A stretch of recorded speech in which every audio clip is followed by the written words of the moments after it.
Une info, un message, une manifestation, contactez-nous. Bonjour Jean-Claude Durosseux, on est ensemble le temps d'une bulle santé et bien-être. Avec moi aujourd'hui Véronique Dechamps, vous êtes infirmière coordonnatrice de l'ADCID pour les soins à domicile. Qu'est-ce que c'est l'ADCID? Qu'est-ce que ça veut dire? Alors l'ADCID, ça veut dire Association pour le développement des services de soins infirmiers à domicile. Donc je suis une des infirmières coordinatrices. C'est un service qui envoie à domicile des aides-soignantes et des infirmières pour permettre aux gens de rester chez eux dans de bonnes conditions d'hygiène et de confort. Voilà. Avec moi aussi Gilles Gognet, vous êtes président de la commanderie des hospitaliers, c'est l'EHPAD d'Enghien-les-Bains. Vous êtes aussi secrétaire général du réseau gérontologique départemental, c'est ça? Tout à fait, oui. Qu'est-ce que c'est que ce réseau? Dites-nous deux, trois mots sur le réseau. C'est l'ancien Régie 95 qui a été mis en place il y a une bonne vingtaine d'années maintenant, avec les organismes de tutelle, le département et l'ARS, de façon à coordonner un peu toutes les actions de développement, de formation au sein des établissements avec les médecins, les directeurs et puis aujourd'hui avec les organismes d'aide au handicap et l'aide à domicile aussi. Je suppose que vous avez été particulièrement actif pendant cette crise, non? Il y avait besoin de coordination. Tout à fait, on a pas mal coordonné un petit peu les actions. Il y a des établissements pour lesquels l'épidémie s'est plutôt bien passée, puis pour d'autres où ça a été la catastrophe. Donc on a essayé d'aider, de coordonner la distribution des masques, les savoir-faire, les pratiques, le développement des visites de médecins. Voilà, on a pas mal travaillé. Ça a été plutôt de couronner de succès grâce aussi à nos partenaires comme l'ARS et la Haute Autorité de Santé. Alors ensemble, pendant cette petite demi-heure, on va parler de la situation de nos aînés en EHPAD, mais pas seulement, à domicile aussi, comment ils ont traversé la crise, comment ils la vivent aujourd'hui. Et d'abord, on va revenir sur la crise. Alors, comment ils l'ont vécu, cette crise? D'abord, comment ils ont vécu l'arrivée de la maladie dans leur vie en EHPAD, Gilles? Ça c'est plutôt chez nous on a beaucoup travaillé sur la communication, donc les médias tournaient en boucle, voilà, la plupart étaient pas très inquiets au départ sur la maladie, souffrant pour la plupart de pathologies, et puis certains des patients chez nous souffrent de maladies dégénératives du type Alzheimer, donc effectivement l'appréhension est toute relative, mais dans l'ensemble avec les équipes soignantes on a fait beaucoup de réunions, d'échanges, et ça a permis de dédramatiser le début de la crise. Véronique, à domicile, la situation elle est très très différente. Souvent, les personnes âgées sont seules. Oui. Donc, il n'y a pas de réunion de coordination, on leur explique rien. Ils sont face à leur télé, souvent, ils écoutent l'information en direct et ils se prennent toute l'anxiété que déversent ces chaînes d'information. Alors, comment ils l'ont vécu, cette maladie-là qui leur est tombée dessus? Alors, c'est vrai que, comme dit Gilles, ils sont déjà... alors, à domicile, ils sont déjà confinés quand ils sont âgés. En tout cas, les personnes dont on s'occupe, nous, sont souvent polypathologiques, âgés, ils ont du mal à se déplacer ou ils peuvent plus sortir de chez eux, donc ils sont déjà confinés. C'est vrai que la maladie en elle-même, je crois qu'ils n'ont pas bien compris au départ ce que c'était. Je pense que c'est pour les familles que ça a été beaucoup plus stressant. D'ailleurs, il y en a certains qui nous ont demandé d'arrêter les prises en charge pour qu'il y ait personne qui ne rentre chez eux. Et puis il y en a d'autres, au contraire, qui se sont appuyés sur nous parce qu'eux-mêmes ne pouvaient plus venir à domicile voir leurs parents. Donc voilà, ça a été au départ, pour les soignants et pour les patients pris en charge, quand même un coup de stress assez important. Les personnes âgées que vous visitiez, elles vous posaient des questions Oui, bien sûr. Alors nous aussi, on a fait beaucoup d'informations auprès des personnes soignées. Vous aviez le temps de le faire? On l'a pris. On l'a pris, on a tout concentré de toute façon sur cette épidémie. Pendant des mois, on a quasiment plus fait que ça.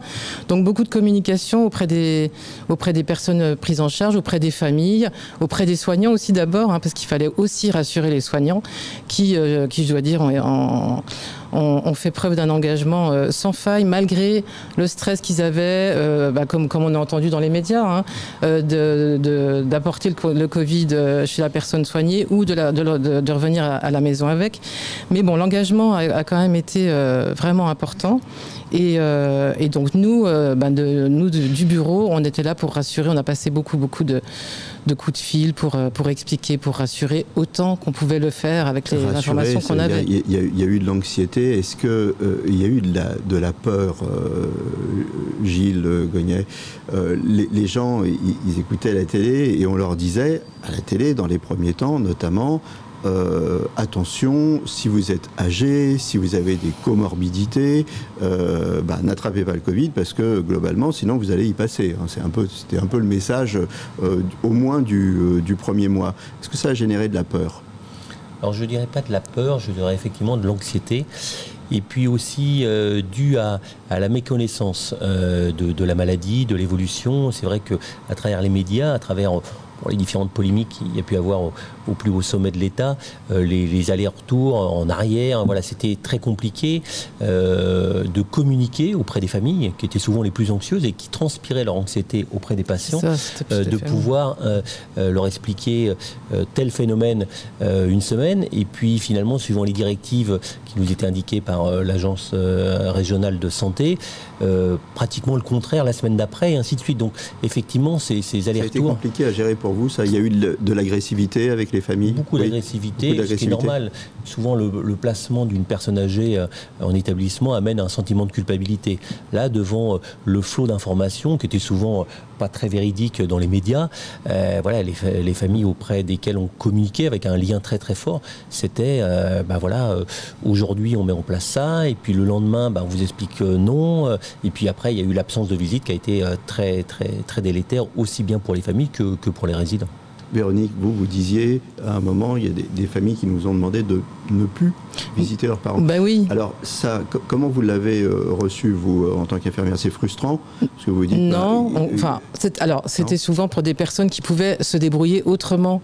Ça veut dire que soit c'était la famille qui s'installait à domicile de la personne, au domicile du parent, pour pouvoir s'en occuper, pour qu'il n'y ait personne d'autre qui rentre. C'était en général des situations où il y avait une solution de rechange. Pour les autres... non, ils ont continué à faire appel à nous. Non, c'était pas frustrant, on pouvait comprendre, malgré nos explications, mais après, on était quand même tous un peu avec des informations contradictoires. Enfin, on a respecté les vœux de chacun. C'était important d'être à l'écoute et de respecter. Personnes âgées comme famille, la mort, on vous en parlait? Alors, pas tellement. Alors les personnes âgées, ils en parlent ou pas d'ailleurs, ça dépend vraiment des personnes. Moi, j'ai pas eu l'impression qu'on en a plus parlé à ce moment-là. C'est vrai que je pense que pour les personnes âgées à domicile, le plus difficile, je suis pas sûre que ce soit la peur de la mort, mais plutôt la peur de se retrouver seule et le manque énorme de relations, quelles que soient, de relations familiales d'abord et relations sociales aussi, quand il y en avait encore un petit peu. Il y a quand même des gens qui sortent encore de chez eux. Là, tout était fermé, il y avait plus. Donc ça a été très très très délétère, le manque de relations sociales. Et familiale. Plus ça que l'isolement en EHPAD. À un moment, on avait un peu l'impression que les personnes âgées, elles étaient en prison et sans droit de visite. Alors, je peux pas te laisser dire ça parce que aujourd'hui, on a l'impératif d'accompagner et de soigner nos patients avec une maladie, avec effectivement, on a vu chez certains confrères, la maladie venait de l'extérieur. Très peu du personnel, mais souvent des visiteurs qui ne respectaient pas, qui prenaient dans les bras l'épouse, l'époux, les enfants. Donc la maladie rentrait par l'extérieur. Donc l'obligation de préserver, de soigner les patients et en même temps, cette privation de liberté qui avait qu'un seul but, c'était de préserver la santé et le bien-être des résidents. Alors au sein des établissements, c'est un petit peu différent. C'était un peu provocateur ce que je disais, prison, mais il y avait quand même une privation de liberté. Ça reste quand même la grande question de cette épidémie. Cette privation de liberté. Comment, quand on est monsieur ou madame, je ne sais pas quoi, qu'on a 80, 90 ans, qu'on a une vie, un passé, qu'on a été quelqu'un avec son libre arbitre, comment on la vit, cette privation de liberté? Le problème est, pour moi, un aspect un petit peu différent. C'est qu'au départ, sur l'épidémie, on est arrivé avec un point d'interrogation. Ce confinement, il devait avoir lieu un certain nombre de semaines, donc c'était entendu. Quand on a commencé à rouvrir, parce qu'il y a eu entre les différentes vagues des réouvertures, il y avait des succès, des établissements pour lesquels ça s'était très bien passé, et puis peu de temps après, on expliquait à nouveau qu'il fallait refermer, et c'est ce non-limite qui a été, avant l'arrivée du vaccin, qui a été très angoissante, plus peut-être pour les, comme tu l'avais dit tout à l'heure, plus pour les familles que pour les résidents. Les résidents qui, au sein d'un EHPAD, un peu différemment du domicile, il y a eu des activités, il y avait toujours la coiffeuse qui venait, il y avait toujours nous on a développé énormément d'animations autour, c'était plus un animateur par jour, c'était 3 animateurs avec des concerts, des activités, etc. de façon à maintenir un lien social. Et puis les voisins, donc tout ça a permis de pouvoir maintenir une activité. Mais c'était plus pour les familles en se disant voilà, maman a 90 ans, 95 ans, voilà, si elle décède dans quelques semaines, je vais pas pouvoir la voir. Avec le souci qu'on a eu sur les fins de vie, avec des familles qui n'avaient pas le droit de voir leur famille. Ça, c'était dramatique. Oui, ça a été compliqué. Oui, ça a été dramatique. Ça, ouais. oui. Comment vous avez géré ça en EHPAD ? En essayant de faire des exceptions.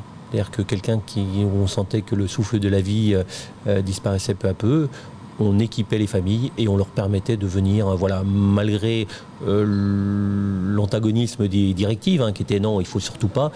Pour moi, humainement parlant, accompagnant nos personnes âgées jusqu'au bout, je ne pouvais pas envisager d'interdire aux familles. Il y a les directives et en privé, beaucoup de médecins regrettent ces directives et disent qu'il y a eu des drames absolument de gens qui n'ont pas pu tenir la main à un proche, qui allait partir ou être. On en mesurera les conséquences plus tard, mais c'est vrai que ça a été dramatique, ça. Et donc après, la vaccination est arrivée. Alors, la vaccination, soulagement, je suppose, ou au contraire, un petit peu, parce qu'il y a eu aussi beaucoup de débats autour de la vaccination. Oui, alors, oui, voilà. Qu'est-ce qu'ils ont dit, les personnes âgées ? Les personnes âgées, ils étaient, certains nous ont dit on veut être vaccinés, d'autres nous ont dit on veut pas être vaccinés, d'autres ont réfléchi et puis finalement ils veulent et puis finalement ils veulent pas. Enfin voilà, on en a quand même vacciné beaucoup. On a fait une campagne. Pourquoi ils voulaient pas être vaccinés, ceux qui vous disaient non ?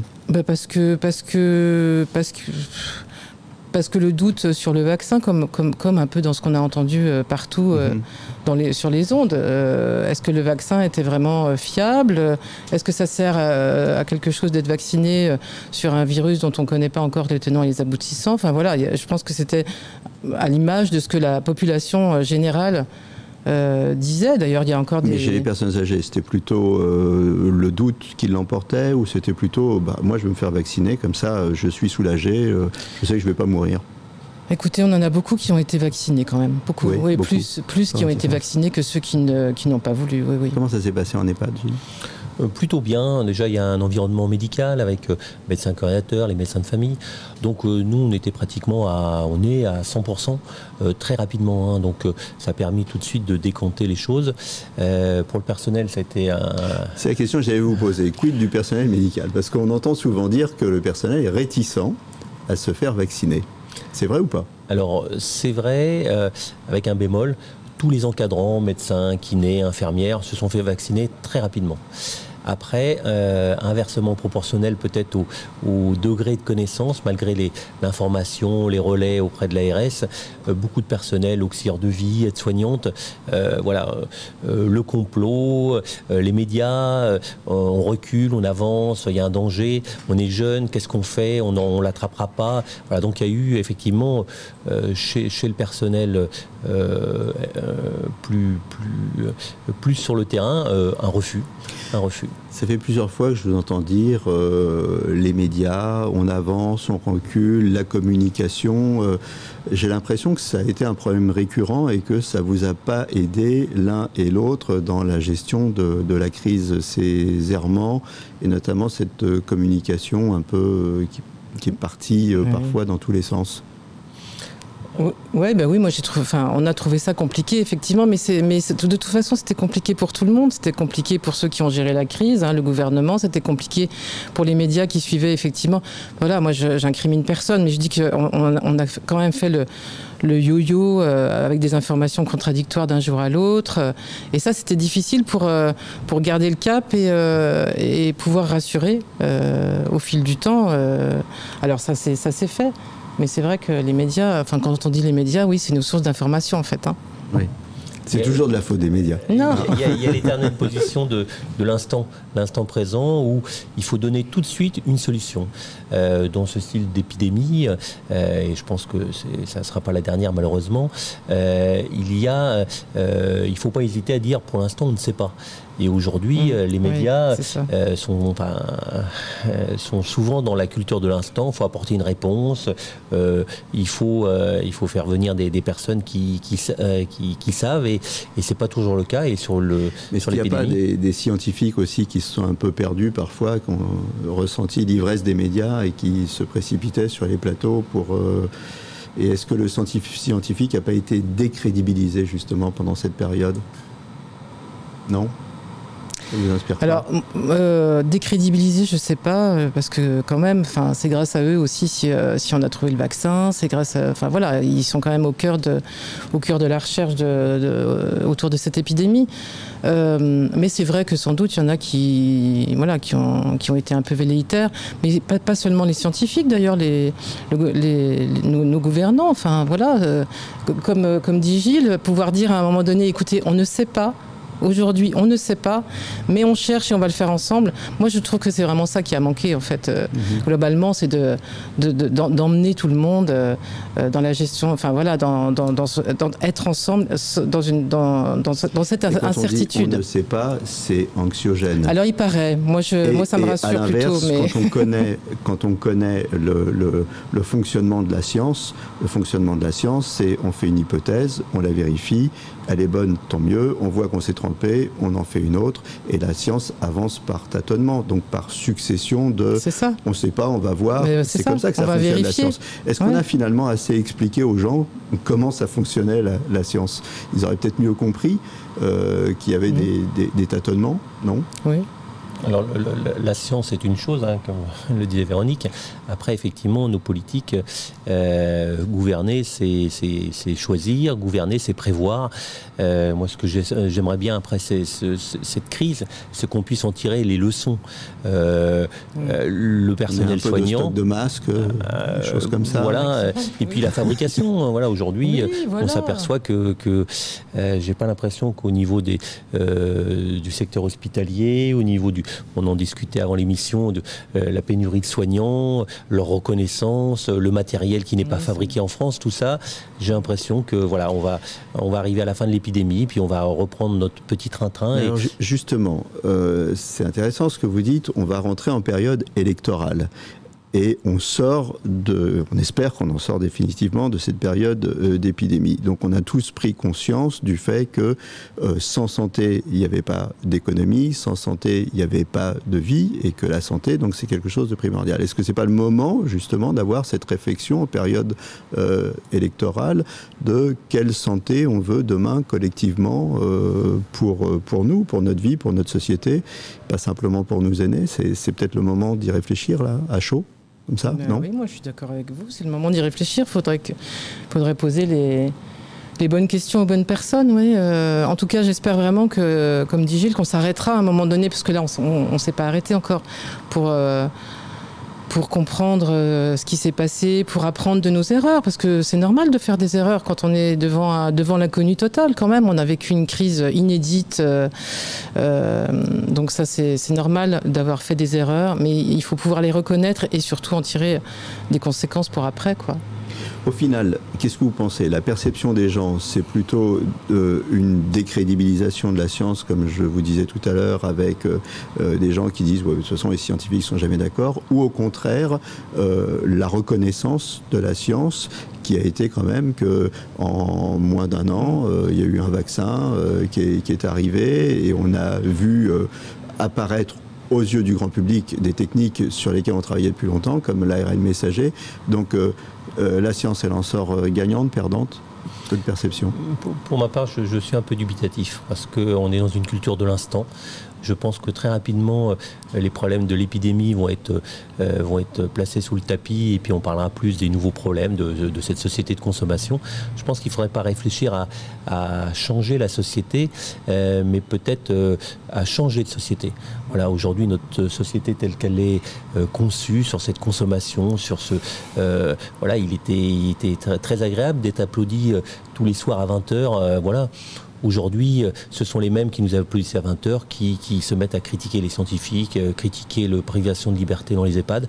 Voilà, donc j'espère que avec un peu de recul, nos politiques et nos concitoyens vont pouvoir imaginer un monde différent avec ceux qui prennent soin des autres en tête. Les applaudissements, ça a été vécu comment ça? C'est avec le recul, au début ça a fait plaisir et puis on se dit que c'était un peu gadget, non?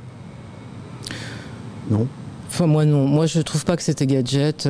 Enfin, je pense que c'était bienvenu au moment où c'était là. Mais c'est vrai que voilà, aujourd'hui on se rend compte que ils en sont toujours au même. Enfin, on en est toujours au même point de stagnation, de la valorisation des métiers, de voilà, tout ça c'est quand même. Mais moi je dirais pas que c'était des gadgets. Je trouvais que c'était quand même bien agréable et que ça les apportait. Enfin, je dis les parce que voilà, moi j'étais dans un contexte plus calme, on va dire. Mais ça nous apportait quand même. Moi, j'étais très fière de faire partie de cette corporation à ce moment-là. Je peux vous dire que être soignant au moment d'une épidémie comme ça. On sait pourquoi on est là. Voilà, on sait pourquoi on est là et il vaut mieux être dedans que dehors. Moi, je pensais à tous les gens qui étaient confinés chez eux et à regarder comme ça en attendant que ça passe. Voilà. Alors, revenons à nos seniors. Au bilan, en sortie de crise, c'est une population qui est traumatisée, fragilisée ou au contraire, ils ont plutôt bien vécu cette crise en EHPAD? Comment ça s'est passé chez vous? Je pense que le nombre de syndromes de glissement chez les patients âgés... On rappelle ce que c'est le syndrome de glissement. Le syndrome de glissement, c'est le fait que des patients refusent un peu la vie et se laissent aller de manière prématurée. Voilà.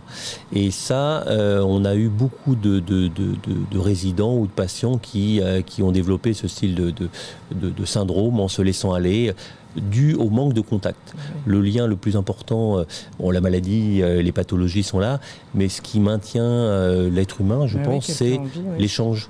Voilà. Alors même si l'équipe médicale, toute l'équipe soignante, hôtelière est autour, l'animation, le lien, c'est la transmission chez l'être humain.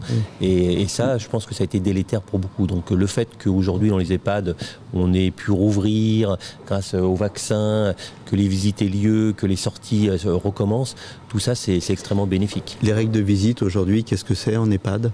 Alors ça dépend un peu des établissements. Chez nous, les visites sont avec les précautions, le masque. Il faut toujours un test PCR pour... non, pas du tout. Non. Et puis, il faut être vacciné pour aller voir... Non, il suffit simplement de... Alors nos résidents sont vaccinés et les visiteurs, on leur demande simplement de se désinfecter, de respecter les gestes barrières et de porter un masque. Et après, les visites sont totalement libres, sans limite dans le temps. Donc vous êtes revenu à une situation quasi normale à part le masque. Vous, votre perception, les gens qui ont vécu cette crise à domicile, ils en sont ressortis comment ? Eh ben, écoutez, ça dépend des personnes, mais la rupture de lien social a quand même aggravé des situations. Il y a eu plus de tensions familiales, de tensions parce qu'il y a quand même beaucoup de personnes qui ont des troubles cognitifs aussi à la maison et qui sont en couple et qui pouvaient aller en accueil 2 jours, une journée, 2 journées. Tout ça s'était fermé, donc c'est vrai que ça a accéléré ça a accentué les tensions. Et puis le fait de ne pas voir les enfants, les petits-enfants, ça a été vraiment très très très difficilement vécu. Aujourd'hui, ça va mieux. Et effectivement, ils sont vaccinés, les enfants reviennent, la vie reprend son cours, mais quand même, ça a laissé des traces importantes dans la perte d'autonomie aussi. Enfin, tout le monde s'est un peu recroquevillé sur soi-même. Vous aussi, j'imagine. Je ne sais pas comment vous l'avez vécu, mais en tout cas... J'étais plutôt actif.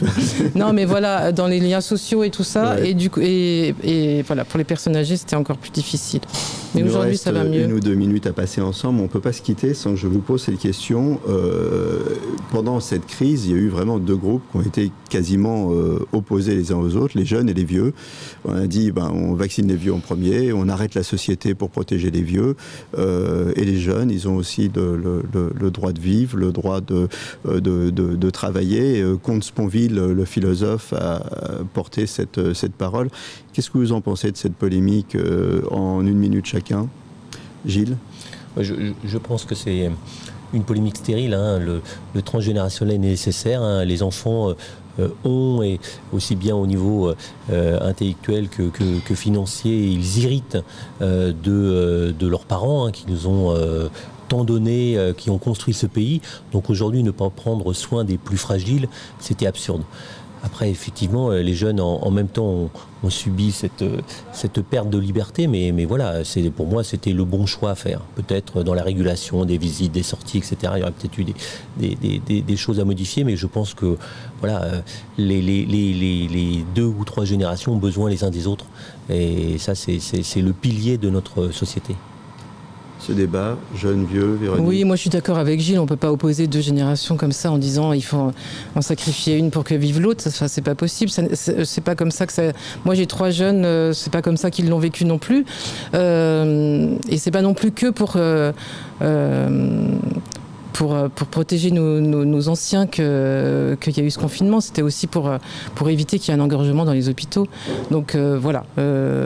Moi, je trouve aussi, comme Gilles, qu'on a besoin de nos aînés et qu'ils ont tellement de choses à nous dire encore aujourd'hui. Donc un débat plutôt stérile. Ce qui compte, c'est la solidarité intergénérationnelle et la solidarité de tous pour faire face à une épidémie. Et puis, j'ai entendu aussi dans cette émission que vous avez énormément parlé de lien social. Finalement, on a parlé plus de lien social que du virus. Comme quoi, peut-être cette épidémie nous a montré que finalement, ce qui était le plus important, c'était l'humain. Voilà, je vous remercie d'être passé sur le plateau et je vous dis à très bientôt pour une autre Bulle Santé. Au revoir.